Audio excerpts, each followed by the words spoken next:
Welcome back to another episode of the Well Life Podcast, where we connect with individuals here, just TJ and I today, on what we have determined to be the 8 dimensions of wellness. Yeah, so today we're talking about how to optimize your nutrition and kind of dive a little bit more into optimizing it for your workouts, right? So it's just Tyler and I today. We're going to go through a whole kind of span of nutrition for you guys today. Yeah. And I think this is a good topic because it's something that we see a lot and have a conversation a lot with a lot of our members here who go to our group classes, a lot of our members that we do one-on-ones with. Mm-hmm. There's a big conversation about what should I eat before workouts, what should I eat in order to hit my goals, right? Yeah, and that's an everyday thing, and that's something that can drive you in the right or the wrong direction. But it's so easy, even if you're in the right direction for weeks on end, months on end, it's so easy to just fall right back into the wrong direction with your nutrition, right? Because we're going to get into stuff and break it down a little bit more at some points, but it can be so difficult because when you're on the go, when you're working, when you're trying to time your meals, right, based off of how you're working out, when you're working out, how your body's feeling, right? You got the kids having their own food, and what's readily available when you're on the go or when you're in the grocery store, right? You pick up what's more appealing maybe, or what might be marketed to you instead of stuff that you should just be eating because it's good for you and because it's going to help you hit your goals. And that's, thinking about everything you just said, I think I've made this point before, but that we make about 200 meal or nutrition decisions a day. Mm-hmm. So outside of the 1 hour or 45 minutes that you're putting in for a workout, you're going to make way more choices and way more decisions about what you're eating along the day. So that could be breakfast. It could be what you're eating for breakfast, what time you're eating that for breakfast. Is that pre-workout, post-workout? All of these factors come into the nutrition that you're going to be taking in for that day, and then also how that's going to affect you for your workouts, how that affects you hitting your goals that you have in place for whatever physique or whatever wellness outlooks that you do have. Yeah, and these are the reasons why you will fail or still feel like you're kind of just like, you're almost like playing with yourself from year to year, right? You're just, I still want to lose that 10 pounds. I still want to blah, blah, blah, blah, blah, right? It's ongoing, right? So we're here to break that down. We want to kind of organize it a little bit today to give you some concrete stuff that you could take away immediately from the podcast, right? So to get right into it, we want to break it down into a couple of subsets. We want to go through pre-workout, right? If you're going to work out every day, even on off days, what does that look like? What are you eating pre? What are the fuel sources you need, right? What is protein for you? What should it be? How should you eat it? How much, right? And then what should you have post-workout? Yeah. I think before we jump into that too, let's just define like nutrition in general. Not define it, but more of what should someone be thinking about just when they're eating? Because it's hard. Again, a lot of choices, even if you're just in the supermarket, right? What should I buy? But how should I think about what I'm eating? Yeah, and I think we like to define it or like to speak about it as I want to eat mostly, at least 80, and we had that conversation with Adam, 90% of the time, whole food sources. Yep. Right? I want it to be something that either had a face once and died or grew in the ground. Yeah. That's what I want to be eating most of the time. Outside of that, I'll enjoy myself with little treats and maybe something that's processed in a box, but most of the time, I'm trying to eat things that either had a face and died or grew from the ground. Yeah, and I've stuck to that too. Yeah, same thing is almost giving it if it had a face and died or grew from the ground. But it's like if the ingredient of the food itself is the only ingredient of that food, a potato is a potato, sweet potato is a sweet potato, rice is just the rice. That's what you're eating, right? Yeah. It's not combined. You don't look on a label and see a bunch of different words and names and combine things, right? There are certain things that kind of can be some more middle ground, right? If you're eating a better quality bread than something else, but one ingredient, it is what it is, what it is. Yeah, it's like how do we just build plates that are built around the least amount of ingredients? As opposed to, it's very easy to grab a bar for breakfast that has 20 ingredients, right? It's got a bunch of added oils, some fillers in there just to keep that product together and keep it shelf stable. How do we grab things that are maybe just a yogurt that, maybe you have to eat it before you start driving, but it's got two ingredients in there. It's going to be way better from a nutrient profile standpoint. Yep. So let's go into our first our first thing, right? Where might be your first biggest concern of choice lie within, specifically to break it down in a workout sense, right? Food-wise. We're going to look at how you can be fueled for your workouts, right? Obviously, recovery is a certain thing. We're going to get into that later. But what is the primary and dominant source of fuel, which gets a bad rap all the time for weight gain? It's carbohydrates, right? And we're going to kind of combine some of those 4 points right now because it has to be combined. They're all encompassing in this conversation. So when you're entering a workout, right, your body is going to be working on primarily carbohydrates. It's going to pull sugar, right, glycogen stored in the muscle belly out of the muscle into the bloodstream to be used as energy, right? And that's how the muscle produces force. That's how it works. There's a lot of other things that come into play, obviously, but at a base standpoint, if you cut carbs or are low in carbs or don't have something prior to your workout, probably within an hour and a half of your workout, not too close because you don't want to fill yourself too much, right? That can inhibit your workout too. But giving yourself the ability to have the energy source in order to carry out the tasks that you need to do, hit the amount of reps, hit the amount of weight, get your heart rate and keep it at a certain level, last for an hour-long workout, right? If that's what you're doing, 45 minutes. Bottom line, fuel properly, right? Yeah. Most workouts are going to be an hour. The most readily available source of energy is going to be that stored glycogen. So how do we have carbs? How do we have that sugar source in our muscles, in our blood for us to utilize during workouts? I think that's the most important thing, where when we have our 6 a.m. morning early classes here, we see a lot of people that are drained, and they're drained because they didn't have breakfast, and their bodies aren't adapted to working out without any fuel source. So it's how do I maybe have to wake up 30 minutes earlier if I'm getting that 6 a.m. or 7 a.m. workout in order to get in a piece of fruit or some sugar-based drink at least before that workout, or I'm going to see my strength training suffer a little bit. Right, I'm not going to have the energy to get through that workout. Yeah, and I even have this conversation with certain clients. So I don't typically work out early. I have worked out fasted before. A lot of people like to come in and work out without any food in their system. Your body can be more adapted to that. It can work, and that's a right? good point. But the conversation I have sometimes, if they feel lightheaded or nauseous, or they're not pushing the same reps, or their strength doesn't feel the same, right? When you grip that dumbbell and it feels 25 pounds heavier that day, they might not be eating, and typically happens, they're not eating enough the night before even, right? Because people have this mindset of like the evils of eating late.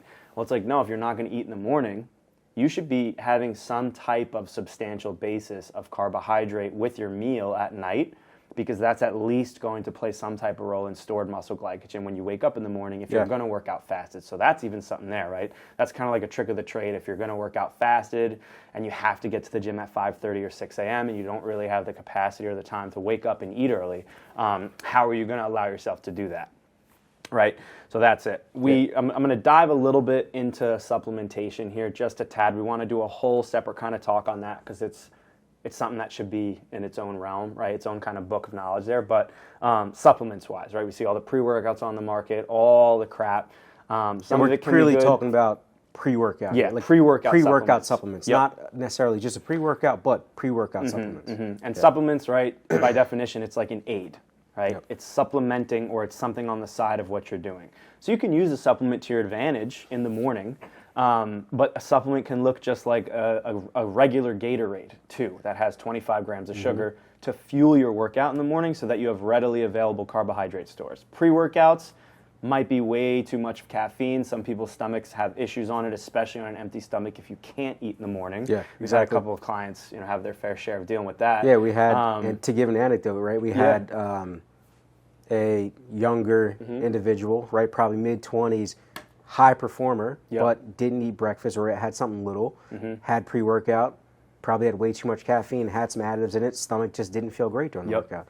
And that's because there was no base, right? It's not like this was after a couple meals where it could really absorb what you just put in your body. No, this pre-workout that he took probably had some beta-alanine and had some niacin, probably had some other things just happening there that the stomach just wasn't ready for in the morning. It didn't sit right for him. So he unfortunately had a little episode, but came back strong, finished the workout. But that's what we can feel a lot of times, is that you might feel your stomach a little bit upset if you're using some pre-workouts on an empty stomach. Yeah, and we're by no means against caffeine either, but it's timing on that too. If you're going to work out late in the day, maybe don't take a scoop of C4 that has 300 milligrams of caffeine, because that's going to screw your sleep a little bit over time. Especially, you'll become reliant on it, and your recovery is not right then, right? That's a whole different topic. Again, just want to touch on that as a throw-in. To your point with pre-workout supplements, is what are we really trying to get out of that pre-workout supplement? Yeah. I want a little bit of caffeine, something that's going to maybe energize me a little bit, get a little bit of focus, but I probably don't need 400 milligrams.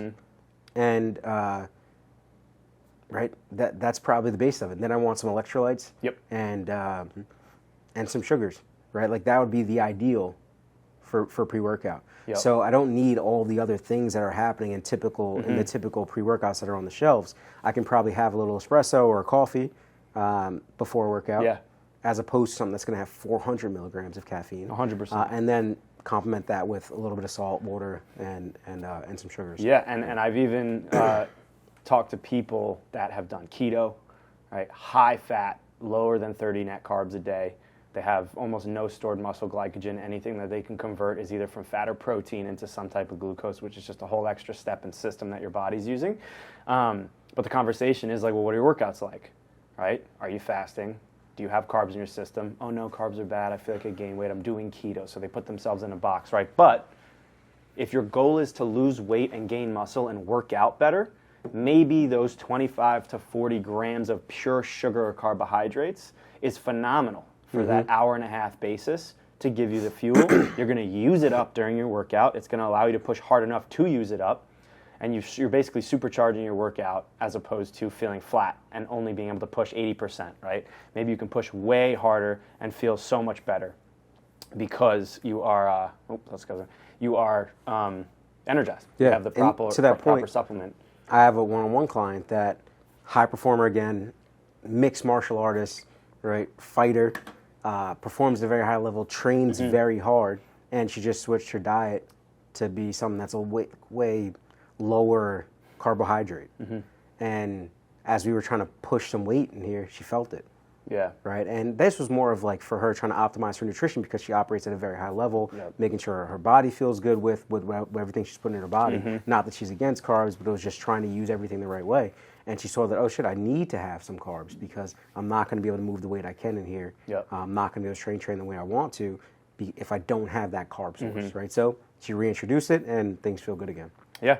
Cool. So, all right, to kind of piggyback off of that, I wanted to go into fuel sources a little bit, right? Carbohydrates, like we just said, pure glucose, pure glycogen, converted into, right, sugar in the blood is going to be the best usable source. Fats, not the best usable source. If your body is adapted over time, potentially, right? And there are certain genetic markers, there's certain genetic, like genes physically active in certain people as opposed to others sometimes that can take a little bit more advantage of fat processing versus carbohydrate processing. I know certain people have different biases. Like, my body feels great when I eat a shit ton of carbs, where some people is like, no, I actually like feel washed. I feel like I can't perform. I feel like it screws me over. I feel like I gain a ton of weight, right? But it's priming the body. It's setting yourself up for what is your goal immediately. What are you trying to do? What phase are you in your training, right? What are your goals long-term versus short-term? She's a fighter. She's probably going to carb up before a fight. But during training, maybe she feels better gut-wise, eating a lot lower carb. Maybe she feels like she's bloated a lot. Who knows, right? There could be so many different factors.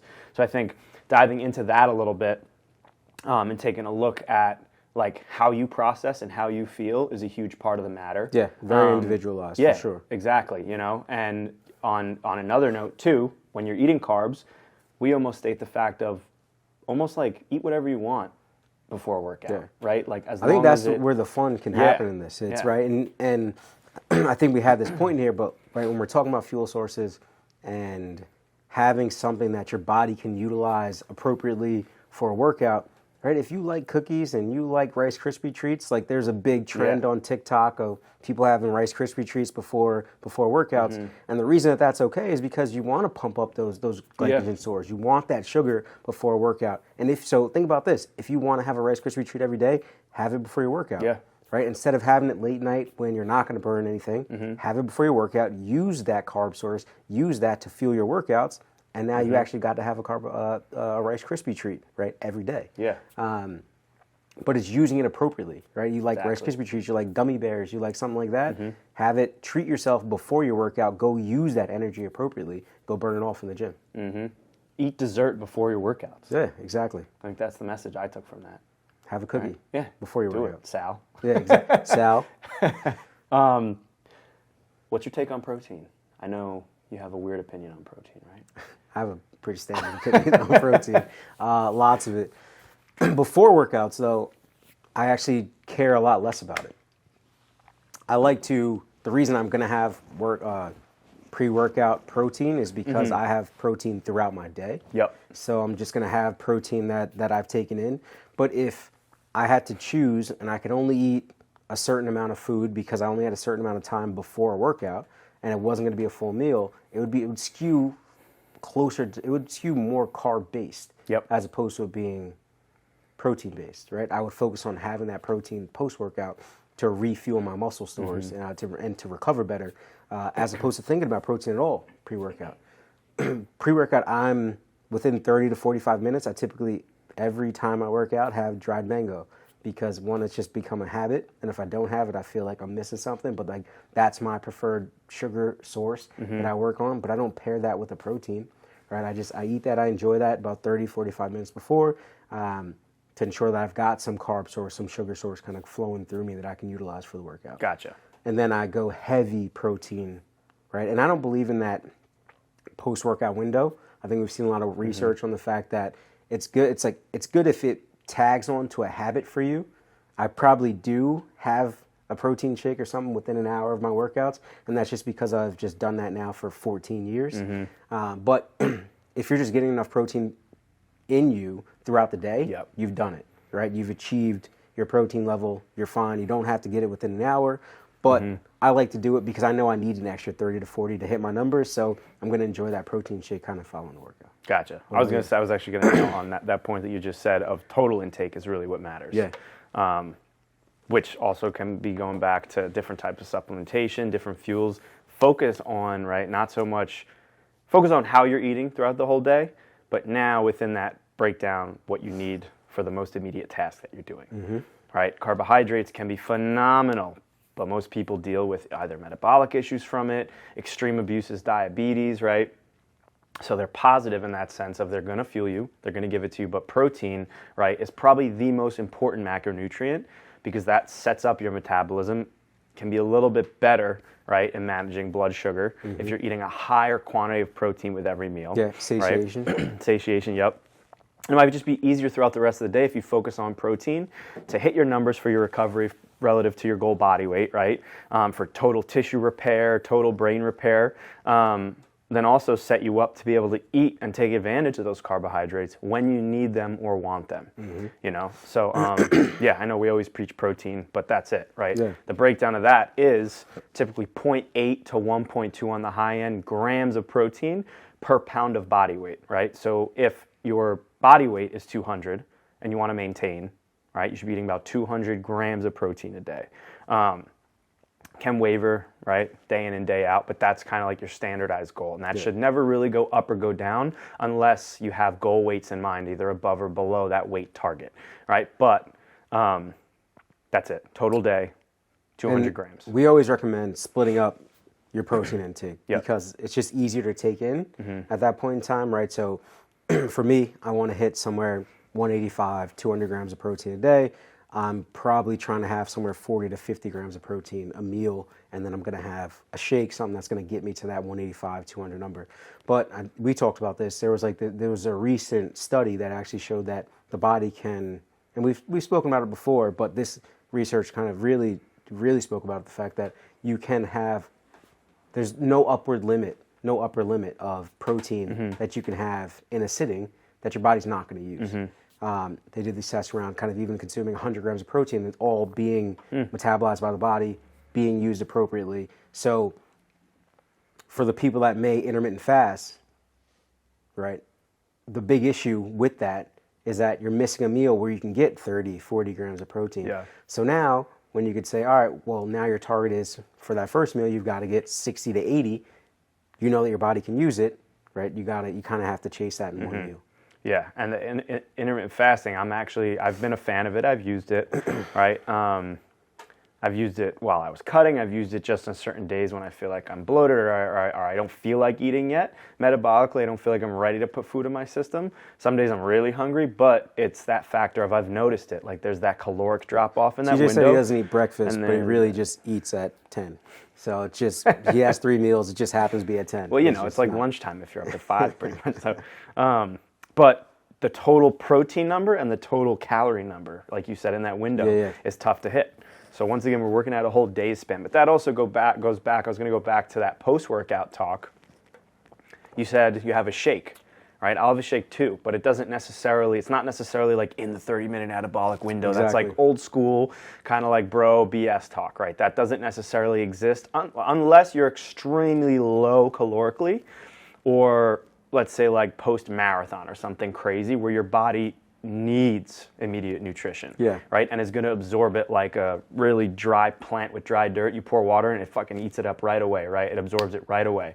That's when you should worry about post-workout. And that's the thing, right to that point quick, is that if you have good structured meals, you're fine. If you're hitting your calories and you have structured meals and some snacks in there, you're good. You don't have to worry about that post workout nutrition or that post-workout shake. But if you're saying, I'm not going to eat for 5 hours after my workout, you probably want to sneak something in there. Yeah, and that's the only reason why I would do it, right? It's ease, it's accessibility, it's are you working out and then going straight to work, or we're training somebody or doing something.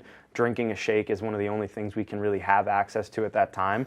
Or are you on a road trip and you are in a pit stop, right? And they have beef jerky, protein shake, and whatever, bag of mangoes. Or a honey bun. Yeah, right, exactly. Yeah. What are the choices you're going to make there? We all have choices, and that comes back to the top of how do you set up your day? What are you doing with your plan?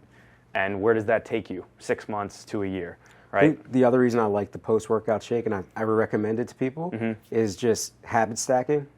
So I think it's very hard for anyone to hit the recommended number of grams of protein a day with just meals. I would love for everyone to get there with just meals. But I know even for myself, there's usually probably a 30 to 40 gram that needs to get supplemented.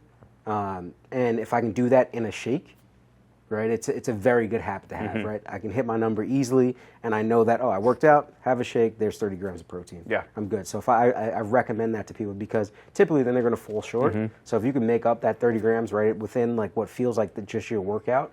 So I exercise, I have a shake, I got my workout in, and I got 30 grams. It's a perfect habit stack to have. Yep. So I think to wrap up this whole nutrition talk conversation as it pertains to workouts, when we look at food in a full scope, you look at your macros, protein, carbs, and fats. Protein is first and foremost to set yourself up metabolically, right, to recover, to allow your bodily functions to be carried out and repaired properly throughout a day's work. I think only 20%, right, 20% of your daily protein goes to muscle mass repair. The rest is for heart tissue, lung, brain, total repair, right?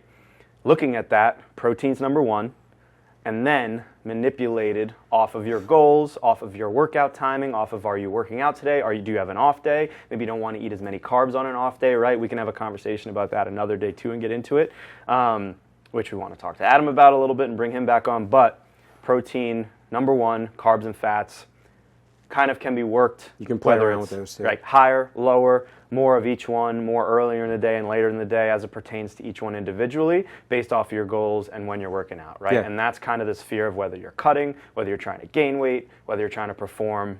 That's really when we want to worry about the carb and fat balance and when we're using them. Yeah, and taking advantage and utilizing the carbs appropriately before you work out. Thank you guys for listening. Appreciate it. Share, like, let us know how you optimize your nutrition for your workouts. If you have any questions, let us know right here. Yeah, let's get our diets under control. Let's get those results.